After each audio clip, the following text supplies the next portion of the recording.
viernes después de las 10 de la noche, como para que pues, no se entere mucho la gente y también para que no haya oportunidad de entrar a profundidad al tema. Así fue, y en ese momento cuando Rubén Rocha Moya pidió licencia al cargo, tras estas acusaciones de Estados Unidos por vínculos con el crimen organizado, narcotráfico, movimiento también de armas prohibidas, para hablar del tema y lo que viene en torno a la designación de Geraldine Bonilla como gobernadora interina, las investigaciones y demás. Saludamos en esta mesa legislativa de cada lunes a Mario Zamora Gastelum. Él es diputado federal por el PRI, y a Federico Dorin, diputado federal del PAN. Muchísimas gracias por estar aquí. Gracias a ti por la invitación. Buenas tardes. Pues eres sinaloense, Mario. Te toca un poco un análisis también como alguien a quien le han robado su estado, ¿no? La entidad está totalmente perdida. Y pues bueno, ahí también ya vemos los movimientos para proteger, para arropar. Eso sí, ni una sola palabra en el Consejo de Morena ayer domingo. Y pareciera también que se reacomodan las piezas. Hoy escuchamos a la consejera jurídica de Presidencia, convertida en vocera de la Fiscalía General de la República, diciendo qué se está haciendo y qué no se debe de hacer. Y también todos, cuando puedan, pues protegerse entre sí y desde luego también a Rubén Rocha Moya. Mira, muchas gracias primero, Alejandro, por la invitación y por esta oportunidad. Y además es un honor estar aquí con mi amigo Federico Dorin, de veras que un gran legislador, muy valiente y un mexicano ejemplar desde mi punto de vista. Y mira, primero decirte, en Sinaloa, en lo particular yo tengo dos sentimientos pues, muy a flor de piel. Una, pues, obviamente el coraje, la impotencia, la desesperación. Lo que pasa en Sinaloa es difícil de explicarlo desde acá. Estamos hablando de desaparecidos, de homicidios, de carros robados, de negocios cerrados, de empleos perdidos. Es tremendo lo que ha venido pasando. Esto de lo de la lista pasa a segundo término, es consecuencia de, evidentemente. Claro. Pero es un desastre lo que pasa en Sinaloa. No hay manera que podamos seguir en ese rumbo. Tenemos que cambiar el rumbo forzosamente. Lo segundo, un gran sentido de esperanza. No tienes ya la cantidad de gente que me habla, que me manda mensaje, me dice, Mario, pues el tiempo pone las cosas en su lugar, justicia divina, en fin. Y no quiero prejuzgar yo, a ver, que se defiendan, los 10 que se defiendan. Quedamos claro que todo mundo, el que tiene, digamos, la carga de la prueba, es quien señala, ¿verdad? Está muy bien, pero pues como decía Gabriel García Márquez, es la crónica de algo que estaba anunciado, ¿no? A lo mejor lo esperábamos en mucho tiempo después, es una realidad. Aquí la pregunta es, ¿cómo resolvemos? Para mí eso es lo más importante, ¿cómo resolvemos? Primera, los que se tengan que defender, que se defiendan. No me han pedido consejo, ¿yo qué recomendaría? Dicen que el que da debe, nada teme, que lo hagan de manera pública, transparente, porque Sinaloa no tiene espacio para la sospecha.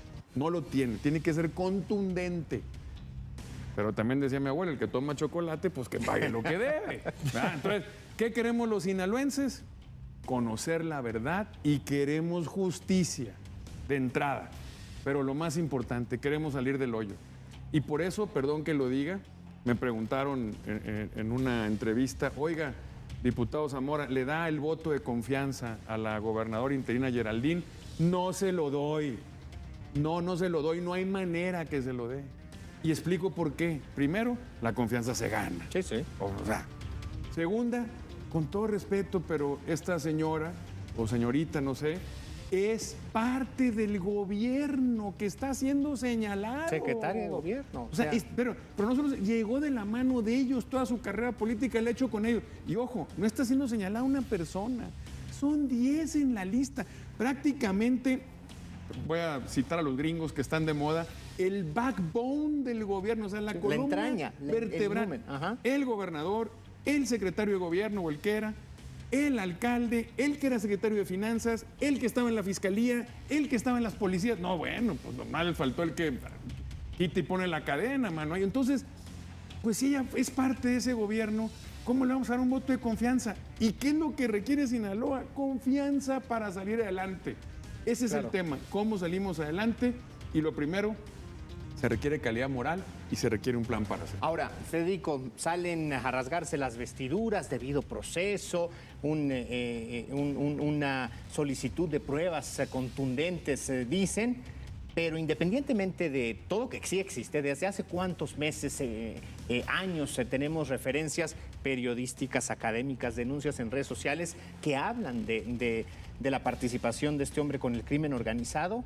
Ahí está lo que decía Mario. Les correspondía a estos funcionarios garantizar la seguridad, devolver la paz, y por omisión o por corrupción fueron incapaces. Y eso también hay que castigarlo. A ver, hay que castigarlo. Y decías tú de Mario. Mario es un gran mexicano, yo tengo una gran admiración por él. A él es al que le robó la elección, Rubén Rocha. Él no lo dice, pero a él es al que le robó la elección. Y todos supimos que se la había robado con el narco, pero no teníamos claro exactamente cómo había sido.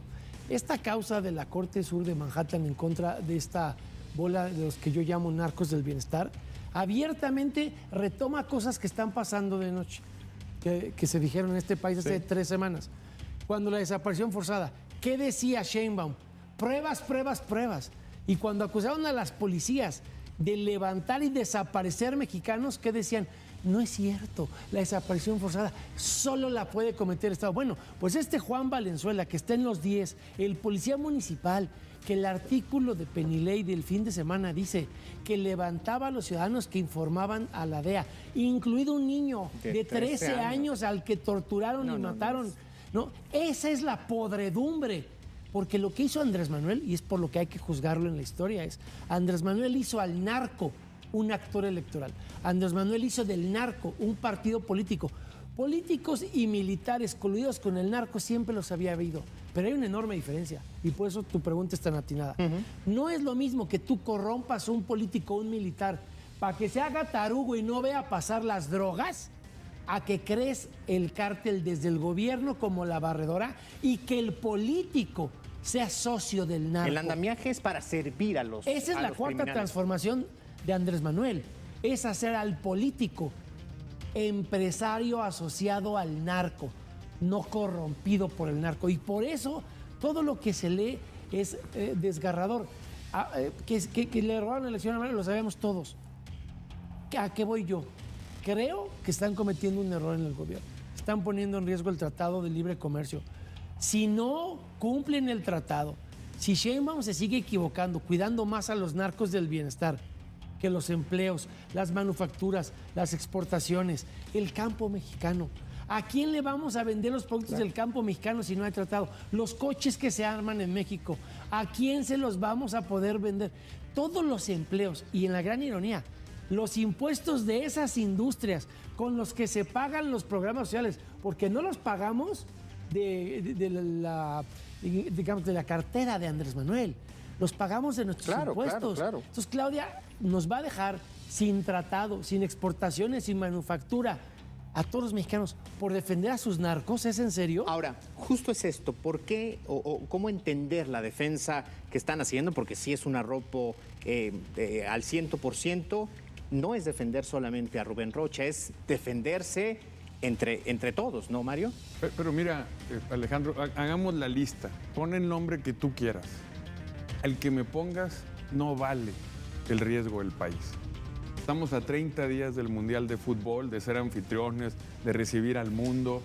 Y algo que me llama mucho la atención, porque lo dice bien Federico, esto lo señalamos desde el minuto 1, cuando salí yo el domingo en la noche de la elección a decir, pues la democracia requiere demócratas, reconozco lo que dice el Instituto Electoral, pero de favor suelten a nuestra gente. Sí. Ya lograron sus objetivos desde el minuto 1 y siguió caminando y en el Congreso muchas veces.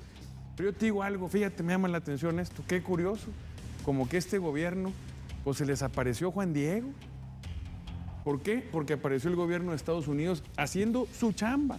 El crimen organizado, todo el mundo lo sabemos, el narcotráfico, es internacional. No, un país solo no puede confrontarlo ni enfrentarlo.